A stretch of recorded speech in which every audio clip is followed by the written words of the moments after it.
Hola amigos! Après une escapade le long de la côte atlantique, on peut dire que le test routier de presque 2000 km a été concluant. Mais avant d'aller plus loin, petit retour en arrière du travail déjà effectué. Nous avons démonté tout le van, refait la carrosserie et changé les tôles pourries, tout repeint et remonté, restauré l'intérieur, redémarré le moteur et refait tous les trains roulants. À ce stade, on pourrait se dire que Cactus est terminé, mais c'est sans compter la préparation. Première étape, remettre le système 4x4 synchro, l'améliorer et finir de restaurer le dessous de caisse.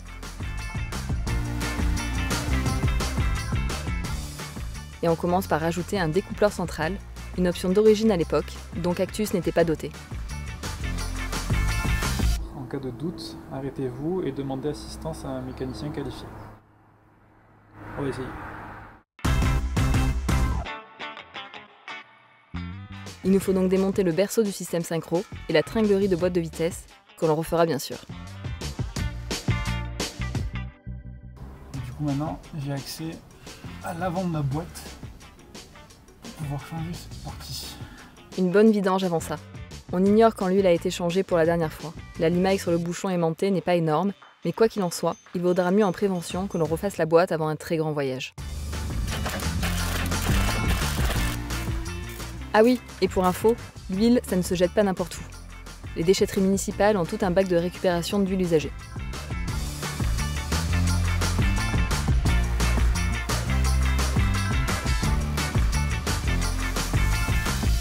Un vrai gamin le jour de Noël.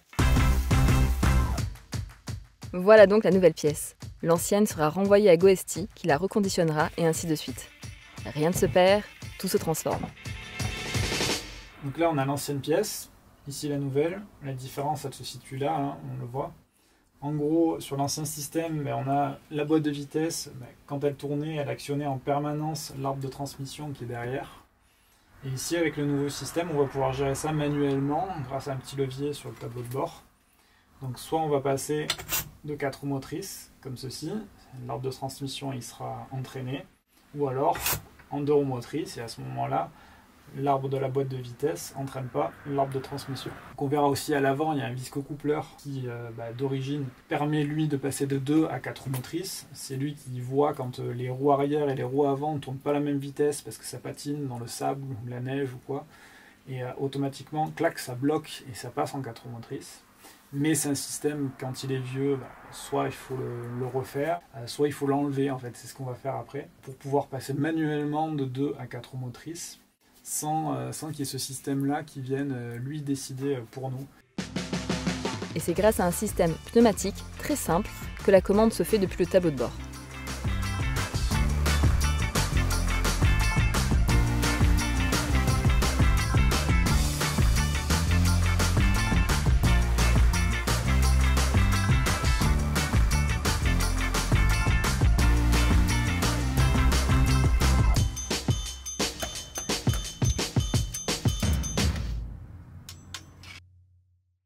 On profite maintenant que le système synchro ne soit pas encore en place et que nous ayons démonté quelques éléments pour refaire la partie centrale du dessous de caisse et les bas de caisse qui n'avaient pas encore été refaits lors de la remise en état des trains roulants.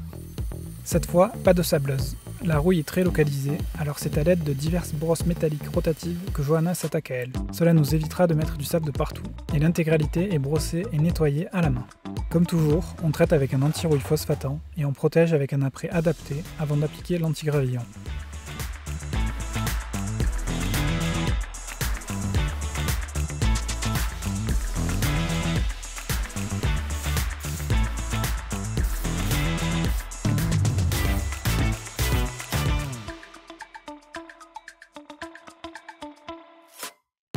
Pendant le temps de séchage, on s'attaque au pont avant.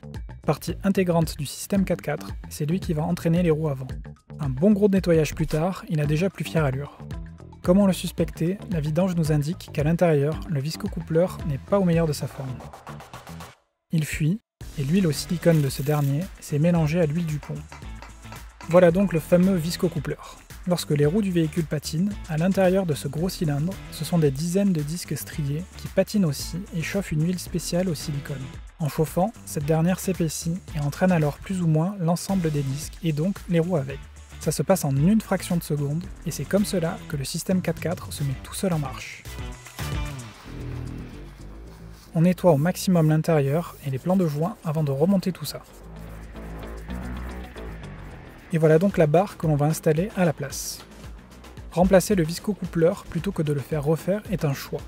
Celui de contrôler manuellement le passage de 2 à 4 roues motrices et ainsi profiter d'un vrai 4x4 permanent lorsque c'est nécessaire.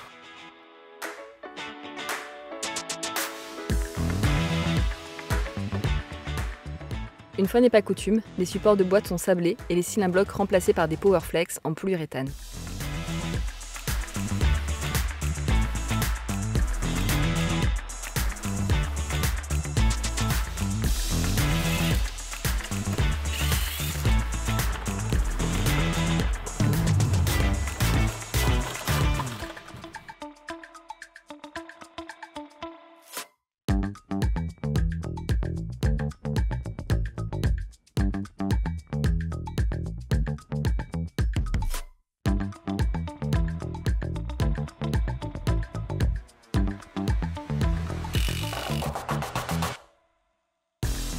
Le pont et l'arbre de transmission à nouveau en place, on redémonte encore les roues avant.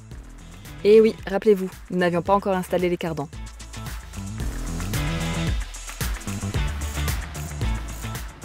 Aussi, il y a 2 choses qui manquaient et que nous allons rajouter pour finir totalement la restauration du train avant. On refait donc les filetages avant de pouvoir installer les protections de cardans et celles de disques. Le tout en acier inoxydable de chez Gowesty.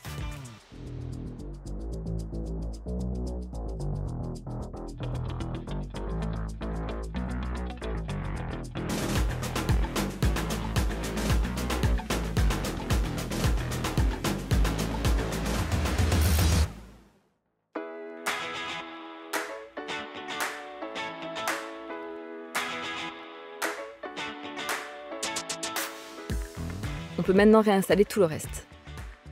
La tringlerie est refaite avec de la graisse et des soufflets neufs. Le berceau de protection sablé est repeint.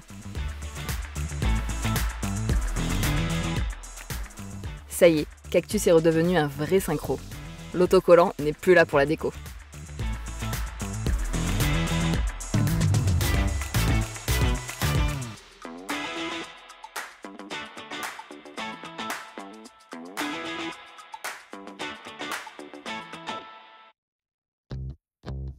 Avant de le remettre en route, on n'oublie surtout pas de remettre de l'huile de boîte adaptée. Avec une seringue, rien de plus facile. Il ne faut pas moins de 4,5 litres d'huile pour un synchro. Ça tombe juste sous le niveau du bouchon. Le pont aussi, avec 1,5 litre. Dernière opération pour que cela fonctionne, on doit rajouter la commande du découpleur central. Là on voit qu'on avait 2 leviers puisqu'il n'y a pas le trou ici, donc on va faire un nouveau trou pour le découpleur central. Et puis là on voit aussi qu'il n'y avait pas la lampe au milieu puisqu'il n'était pas présent, donc maintenant on va rajouter la petite lampe, vérifier que les autres marchent aussi. Et donc on aura le 3e bouton ici et ça s'allumera au milieu pour nous dire quand le découpleur central est en marche. Notre van étant déjà équipé d'origine des blocages de différentiel avant et arrière, il nous suffit donc juste de greffer la commande au reste du système et de relier les 2 nouveaux tuyaux au découpleur. Le reste du système pneumatique est déjà en place.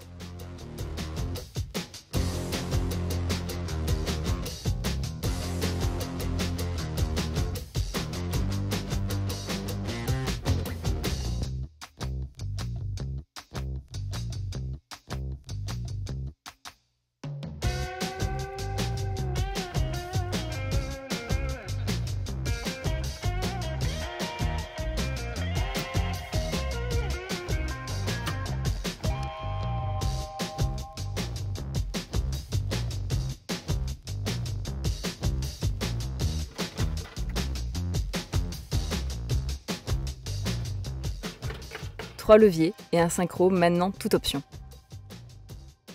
Dernière étape, maintenant que nous n'avons plus besoin de travailler sous l'avant du van, réinstaller un sabot de protection.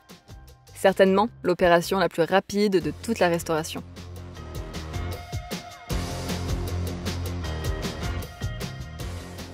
Avant de remettre en place le câble de compteur depuis le pont, il nous reste 2 petites choses à faire sur les instruments. Cela peut paraître insignifiant, mais si l'on veut aller au bout des choses, chaque détail compte. Et même l'écran de l'horloge qui ne marche plus a droit à un remplacement en bonne et due forme. Imaginez-vous au volant d'un véhicule entièrement refait et tous les jours voir cette horloge HS en plein milieu. Une hérésie. Opération à cœur ouvert.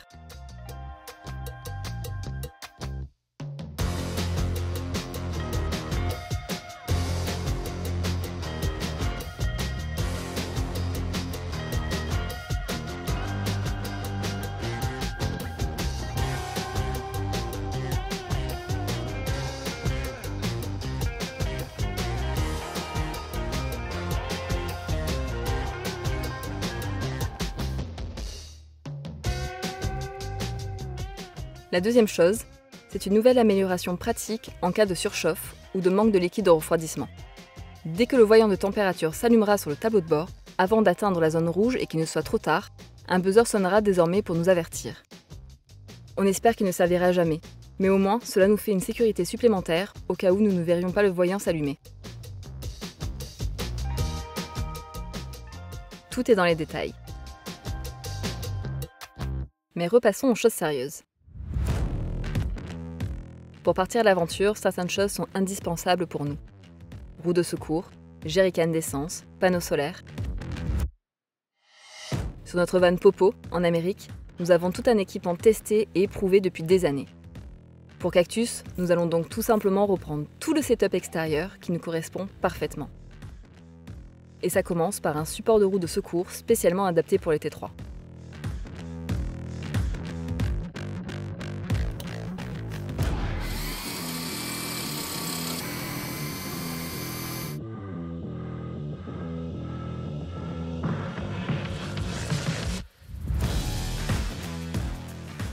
Le support vient prendre en sandwich la carrosserie, ainsi aucun risque qu'il ne s'arrache en roulant.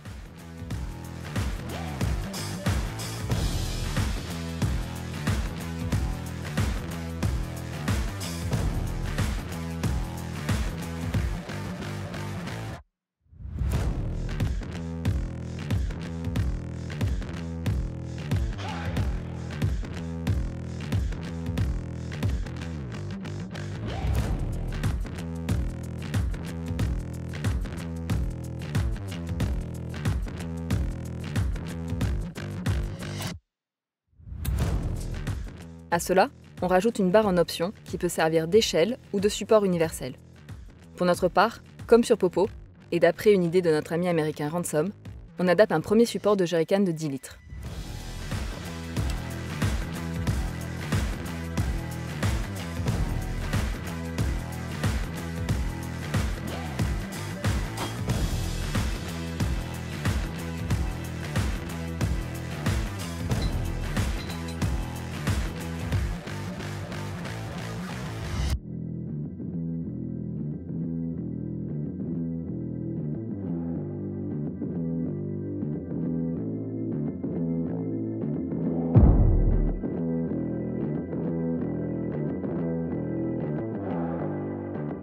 Cactus commence à ressembler à un synchro digne de ce nom. Nous faisons une pause sur l'extérieur avant d'y revenir plus tard, pour maintenant installer un accessoire de confort qui nous aurait été bien utile lors de nos aventures hivernales nord-américaines par presque moins 20 degrés. Un chauffage stationnaire Webasto avec gestion de l'altitude. Bon, on va passer à l'installation du chauffage qu'on va mettre sous la banquette, mais avant ça, je vais juste expliquer vite fait comment ça marche un chauffage Webasto. Donc là, on est sur un modèle essence, puisqu'on a un moteur essence, mais il en existe aussi au diesel. Donc en fait ça vient se piquer directement sur le réservoir du véhicule. C'est le gros avantage, c'est qu'il n'y a pas d'autres sources externes que le réservoir du véhicule. A priori on a toujours de l'essence, sinon on aurait un petit souci pour rouler. Ça marche comme une mini chaudière finalement. Là il faut imaginer qu'une fois installé on aura le plancher qui sera ici. Donc on a une partie qui est à l'extérieur du véhicule et une partie qui est à l'intérieur avec un joint. Et tout ce qui est à l'extérieur du véhicule c'est tout ce qui est apport d'air et échappement. Donc on a l'arrivée d'air pour la chaudière, l'arrivée d'essence et ici l'échappement. Et ça, ce petit câble, c'est l'alimentation de la pompe à essence qui est indépendante, qui est vraiment faite que pour le chauffage. Et puis à l'intérieur du véhicule, on a la grosse partie. Et là, c'est juste un circuit d'air. Donc on a ici un petit ventilateur qui vient aspirer l'air frais. L'air vient se réchauffer en passant autour de la chaudière. Et puis, on a de l'air chaud du coup qui ressort de l'autre côté. Donc c'est vraiment très simple comme système et c'est surtout très sûr puisqu'on a toute la partie combustion qui est sur l'extérieur du véhicule avec les gaz d'échappement. Et à l'intérieur, c'est vraiment juste un circuit d'air qui se fait, de l'air frais et de l'air chaud qui tourne. Donc il n'y a vraiment aucun risque d'inhalation de gaz d'échappement ou quoi que ce soit. Et puis après, c'est juste un thermostat qui vient réguler la température comme dans une maison finalement. Donc on l'installera tout à l'heure. On vient mettre la température et puis le chauffage s'occupe de tout. Et c'est plutôt appréciable quand les températures commencent à baisser. Donc on va installer ça. Cette installation ne s'improvise pas. Tout doit être anticipé, y compris ce qu'il y a autour. Et quand on ne trouve pas de coffre-fort à la bonne dimension, on en modifie un.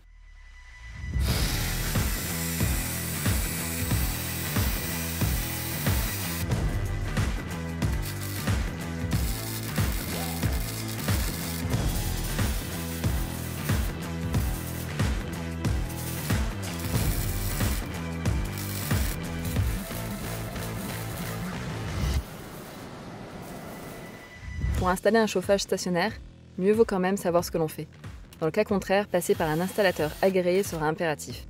Il y a des prescriptions constructeurs à respecter pour assurer le bon fonctionnement de l'appareil et la sécurité des occupants. Pour notre part, nous avons fait valider par un professionnel cette installation et donc la garantie.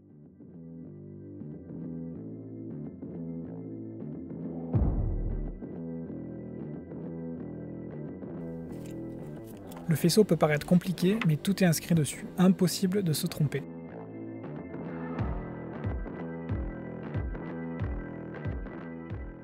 On fait donc passer les câbles depuis le chauffage vers le compartiment qui accueillera les 2 batteries auxiliaires et vers l'emplacement du contrôleur et de la sonde de température.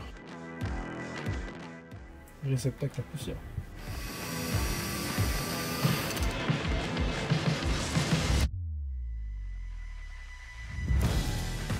Nous faisons le choix d'installer le chauffage dans l'habitacle. Il est aussi possible de l'installer sous le châssis, dans un compartiment étanche optionnel, mais ici, pour un 4x4, nous avons préféré éviter, il serait bien trop exposé.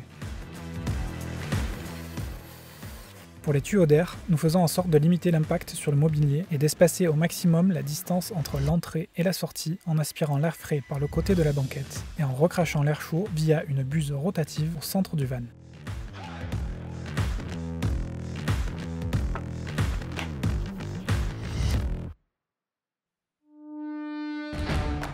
L'installation se continue à l'extérieur. On ne l'avait pas montré dans la dernière vidéo, mais lors de la restauration des trains roulants, nous avions déjà ouvert le carton Webasto et installé le piquage de carburant du chauffage.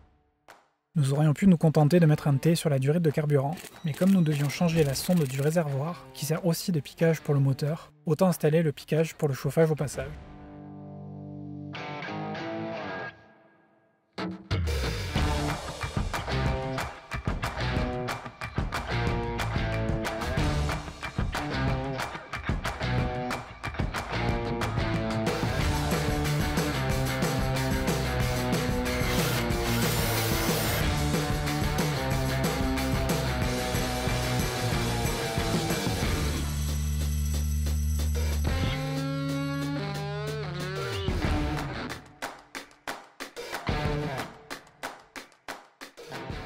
Nous pouvons donc maintenant directement raccorder le chauffage Webasto au réservoir, installer la pompe à carburant, l'échappement et l'admission d'air.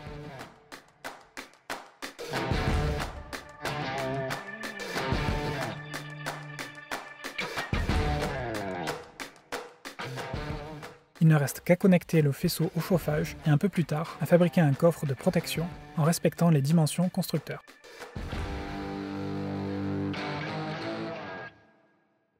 On commence à en avoir marre d'être par terre sous le van, mais il nous reste une dernière chose à installer sous le châssis, le réservoir d'eau. Rappelez-vous, nous avions prévu les trous dans le plancher, mais il nous fallait d'abord refaire le dessous de caisse et installer le chauffage. On peut donc maintenant s'en occuper. Trouvé chez Road Loisir, il est prévu spécialement pour les combis et fait la taille parfaite. Dans le réservoir, nous plaçons une pompe immergée, une sonde de niveau d'eau et une résistance chauffante automatique pour éviter le gel. Ainsi, pas de risque même si le réservoir est à l'extérieur.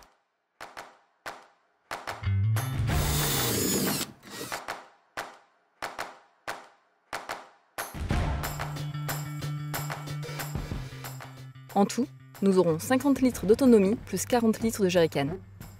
Un petit test d'étanchéité réussi plus tard, on le vide, on l'installe enfin à son emplacement, on rajoute un réservoir de grise et on raccorde tout ça à l'intérieur.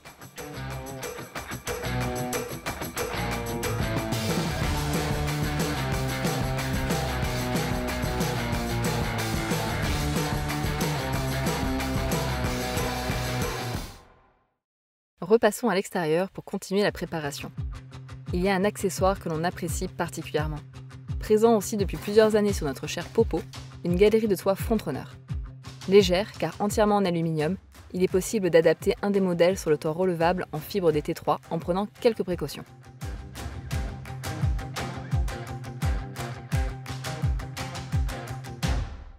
Kiki? C'est Popo? C'est vraiment lui en fait. C'est hallucinant. Et oui, Popo est partout. Un test avec lui de plusieurs milliers de kilomètres sur des pistes cabossées en Alaska, dans l'ouest canadien et américain, nous aura convaincus d'en installer une aussi sur Cactus. On l'a déjà dit, on ne change pas une équipe qui gagne.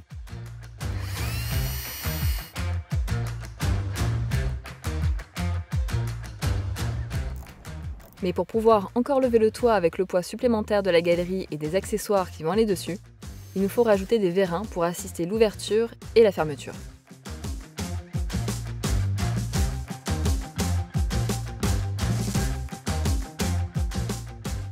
Pour accrocher la galerie, puisque rien n'est prévu sur les toits relevables, nous rajoutons des fausses gouttières qui reproduisent la forme des gouttières de toit que l'on trouve sur les véhicules. Celles-ci ont la particularité de venir se reposer sur la gouttière du van lorsque le toit est fermé. Ainsi, le poids de la galerie est repris sur la caisse et pas sur la fibre. Un peu de joint américain pour assurer l'étanchéité, et les plaques viennent prendre en sandwich le toit.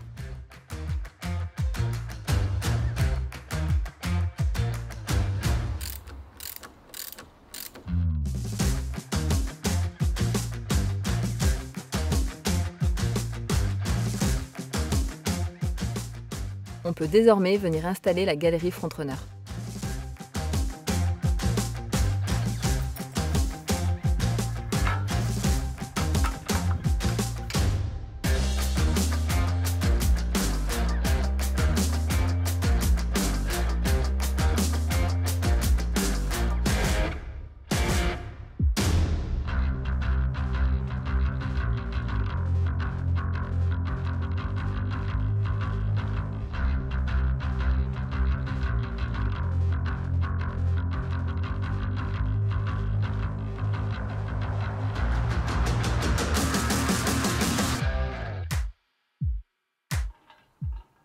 Pour le reste, tout est modulable et il y a toute une panoplie d'accessoires en fonction des besoins de chacun.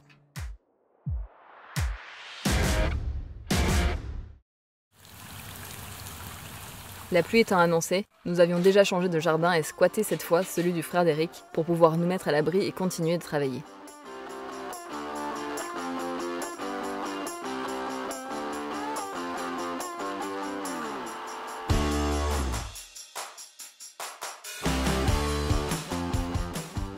Ce que l'on aime avec ce système, c'est que l'on peut aussi très bien installer ses propres accessoires.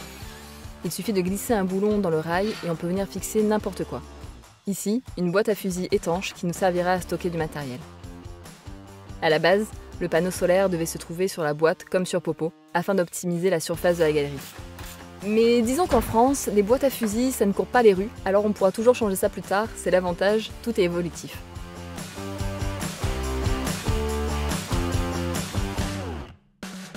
Une petite accalmie nous permet de continuer hors de l'abri et nous plaçons la même boîte à fusil dans le porte-bagages à l'avant, maintenue par une sangle sécurisée à clé. Voilà pour le moment pour notre équipement. Il évoluera avec les besoins et le temps. Pour l'installation du haut-vent, on profite du neveu, alias Harry Potter, pour justement gagner du temps. Est-ce que tu peux faire revenir le soleil et sortir le haut-vent? Oui, maintenant c'est bon. Merci beaucoup pour l'aide. On termine avec l'installation électrique. La fatigue se fait sentir, mais ça sent la fin. Donc là, on a tout le matériel électrique pour faire l'installation dans le van. Donc on a deux batteries Ultimatron au lithium de 100 A chacune. Donc on va avoir une belle autonomie. Le truc qui est pas mal, c'est qu'il y a des modules Bluetooth intégrés dedans. ce qui nous permet de voir le niveau de batterie de chaque batterie indépendamment et du système en entier, et de voir aussi les consommations en direct sur une appli. Donc là on a le contrôleur MPPT, donc c'est là-dessus que le panneau solaire est branché. Ici on a le chargeur Orion, lui en fait c'est la batterie moteur, et donc l'alternateur qui est branché dessus, donc c'est lui qui va s'occuper de recharger les deux batteries quand on roule. Ici on a un Smart Shunt qui va nous permettre de savoir au niveau de la consommation de chaque appareil quoi consomme combien, donc ça nous permet aussi pareil de pouvoir gérer un peu le système, savoir où on en est. Ici on a une protection pour la batterie, donc ça permet de couper les batteries quand elles sont trop déchargées avant qu'elles soient déchargées trop profondément, ce qui mine de rien avec le temps peut les abîmer. Là on a le boîtier de fusibles pour protéger chaque élément qu'on voit ici. Ici c'est pour les fusibles de tous les accessoires, donc on a le chauffage, le frigo, les prises USB, tout sera connecté là-dessus avec des petits fusibles. Et puis ça c'est le chargeur, chargeur 220 volts, donc quand on sera branché sur du 220 volts, c'est lui qui viendra charger les deux batteries en plus du panneau solaire. On a juste à suivre le schéma qui nous a été fourni par MyShop Solaire suite à notre achat. Les deux batteries Ultimatron au lithium prennent place dans le compartiment, elles font pile la taille, ça rentre au chausse-pied. 200 A au lithium, ça peut paraître énorme. Mais pour nous qui sommes toute l'année sur les routes et qui travaillons principalement sur nos ordinateurs, c'est un réel besoin. Et la gestion des batteries via l'application Ultimatron est loin d'être un gadget, un vrai plus. Le reste du matériel sera réparti entre ce compartiment qui sera habillé pour avoir un espace de stockage et celui d'à côté pour tout ce qui doit rester facile d'accès.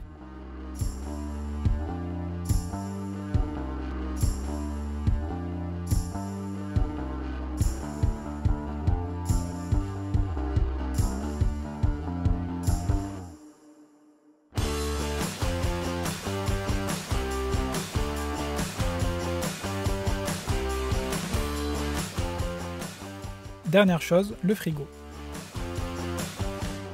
Nous avons choisi un Webasto Cruise 49 à compression. Un frigo 100% électrique, moderne, peu énergivore et dont les dimensions sont parfaites pour l'adapter dans un combi. On peut changer la couleur de la façade pour l'harmoniser, ou mieux encore, l'intégrer totalement au meuble d'origine comme nous l'avons fait. Il suffit de regarder comment celui d'origine était posé, et voilà le travail. En réalité, il y a encore 2-3 choses à faire pour que la restauration et la préparation soient complètes, comme la boîte de vitesse ou les suspensions rehaussées renforcées. Mais rien d'urgent. Un autre épisode à venir donc, mais pas pour tout de suite.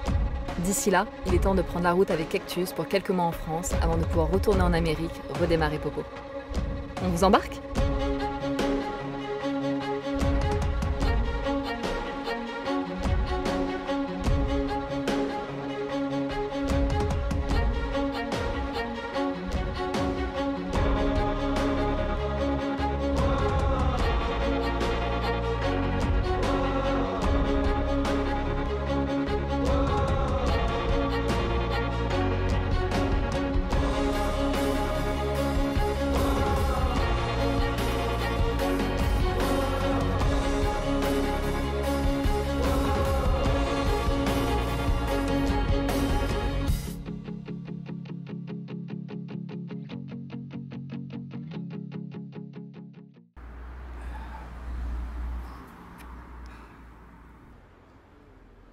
De bras, vu qu'on a fait 20 prises, je vais avoir le bras droit surdéveloppé.